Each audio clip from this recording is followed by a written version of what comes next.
দক্ষিণেশ্বরে সেদিন সন্ধ্যা আরতি শেষ হয়েছে। গঙ্গার জলে আরতির আলো কাঁপছে। ভক্তরা ধীরে ধীরে চলে যাচ্ছেন। ঠিক তখন এক বৃদ্ধ কাঁপতে কাঁপতে এসে হাজির হলেন শ্রী রামকৃষ্ণের সামনে। তার মুখে দীর্ঘ জীবনের ক্লান্তি, চোখে গভীর ভয়। বৃদ্ধ বললেন, মহারাজ, আমার জীবনটা ভালো ছিল না।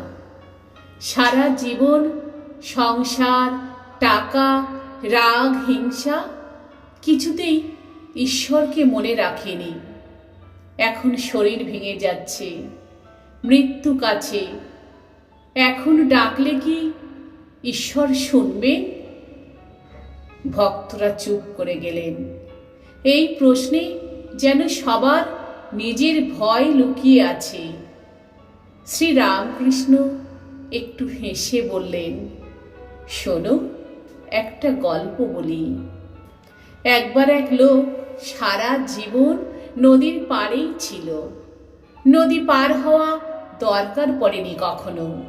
লোকেরা বলতো, নৌকায় ওঠো, নৌকা রাখো, দরকার হবে। সে হাসত, এখনো দরকার পড়েনি। হঠাৎ একদিন ভয়ঙ্কর বন্যা এলো, জল বাড়তে লাগলো, ঘর ডুবে যাচ্ছে। লোকটি তখন দৌড়ে ঘাটে এসে চিৎকার করলো, নৌকা, নৌকা। নৌকাওয়ালা এলো। লোকটি কাঁদতে কাঁদতে বলল, আমি এতদিন তোমাকে ডাকিনি, এখন খুব দেরি হয়ে গেছে না? নৌকাওয়ালা বলল, নদী পার করার জন্যই নৌকা। ডাক কখন দিলে তা দেখে নৌকা চলে না, ডাকলেই হলো। নৌকা লোকটিকে তুলে নিল, সে বেঁচে গেল। গল্প শেষ করে শ্রী রামকৃষ্ণ বৃদ্ধের দিকে তাকিয়ে বললেন, ঈশ্বর ওই নৌকার মতো। জীবন ভোর ডাকলে ভালো, শেষ মুহূর্তে ডাকলেও তিনি অস্বীকার করেন না। মানুষ ভাবে আমি সারা জীবন ভুল করেছি, এখন আর ডাকবো কি মুখে?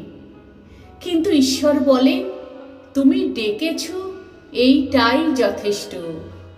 শ্রী রামকৃষ্ণ আরও বললেন, ঈশ্বর হিসেব রাখেন না তুমি কত বছর ডাকনি।